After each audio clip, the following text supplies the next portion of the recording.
Sahara case പോലെ ഗുരുതരമല്ലാത്ത കേസാണ് Exalogic CMRL കേസെന്നായിരുന്നു വീണ വിജയന്റെ കർണാടക ഹൈക്കോടതിയിലെ പ്രധാന വാദം. എന്നാൽ മുഖ്യന്റെയും വീണയുടെയും ഒന്നും ഒരു വാദവും കർണാടക ഹൈക്കോടതിയിൽ വിലപ്പോയില്ല എന്നത് മറ്റൊരു യാഥാർത്ഥ്യം.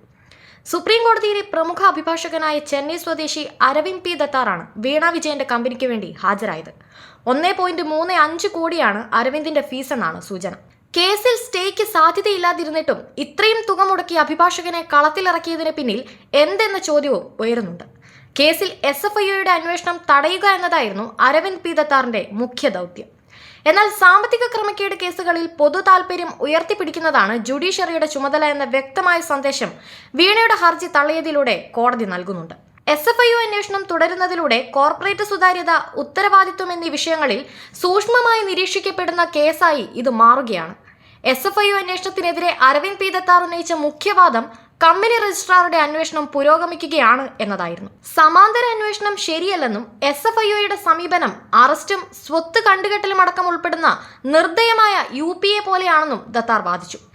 SFIO അന്വേഷണം ആവശ്യമായ ഗുരുതര സാമ്പത്തിക തട്ടിപ്പ് എക്സാലോജിക്ക് കേസിൽ ഇല്ലെന്നായിരുന്നു ദത്താറിന്റെ വാദം. 2013 കമ്പനി നിയമപ്രകാരം സെഷൻ 210 പ്രകാരമുള്ള അന്വേഷണം തുടരണമെന്നും താരതമ്യേന ചെറിയ ഇടപാടിൽ, അതും ഗുരുതര തട്ടിപ്പിന്റെ സൂചനയില്ലാത്ത കേസിൽ സെഷൻ 212 പ്രകാരം അന്വേഷണം നടത്തുന്നതിനെയുമാണ് അദ്ദേഹം ചോദ്യം ചെയ്തത്. 212 വകുപ്പ് UAPA വകുപ്പിന് സമാനമാണ്. സഹാറ കേസ് പോലെ 100 കണക്കിന് കോടികളുടെ അഴിമതി നടന്ന കേസിനാണത് ഉപയോഗിക്കുക. എക്സാലോജിക്ക് കേസ് അങ്ങനെയല്ല. 1.72 കോടി രൂപ മുൻനിർത്തിയാണ് ആരോപണം. ഇതിൽ സീരിയസ് ഫ്രോഡ് എന്ന് പറയാൻ ഒന്നുമില്ല. CMRL എന്ന കമ്പനിക്ക് സോഫ്റ്റ്വെയർ സേവനം നൽകിയതിന് രേഖയില്ലെന്നതു മാത്രമാണ് ആരോപണമെന്നും അരവിന്ദ് പി ദത്താർ വാദിച്ചു. എന്നാൽ രജിസ്ട്രാർ ഓഫ് കമ്പനീസ് അന്വേഷണവുമായി ബന്ധപ്പെട്ട ഇടക്കാല റിപ്പോർട്ടുണ്ടെന്നും അതാണ് SFIO അന്വേഷണത്തിലേക്ക് നയിച്ചതെന്നുമായിരുന്നു SFIOയ്ക്കും കമ്പനികാര്യ മന്ത്രാലയത്തിനും വേണ്ടി ഹാജരായ additional solicitor general K. Aravind Kamath വാദിച്ചത്. കരിമണൽ കമ്പനിയായ CMRL 1.72 കോടി രൂപ സോഫ്റ്റ്വെയർ സേവന കരാറിന്റെ പേരിൽ എക്സാലോജിക്കിന് നൽകിയതായി കണ്ടെത്തിയിട്ടുണ്ട്. CMRL വിവിധ രാഷ്ട്രീയ പാർട്ടികൾക്ക് 135 കോടി രൂപ നൽകിയതായും അന്വേഷണത്തിൽ വ്യക്തമായതാണ്.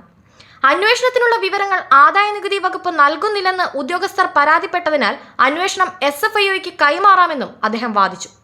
സോളിസിറ്റർ ജനറലിന്റെ വാദങ്ങളാണ് കോടതിക്ക് സ്വീകാര്യമായതെന്ന് വിധിയിൽ നിന്ന് തന്നെ വ്യക്തമാണ്. കോർപ്പറേറ്റ് രംഗത്തെ ശുദ്ധീകരിക്കാനുള്ള കേന്ദ്ര നടപടികൾ തടയപ്പെടരുതെന്ന അന്തസത്തയും ഈ വിധിക്കുള്ളിലുണ്ട്.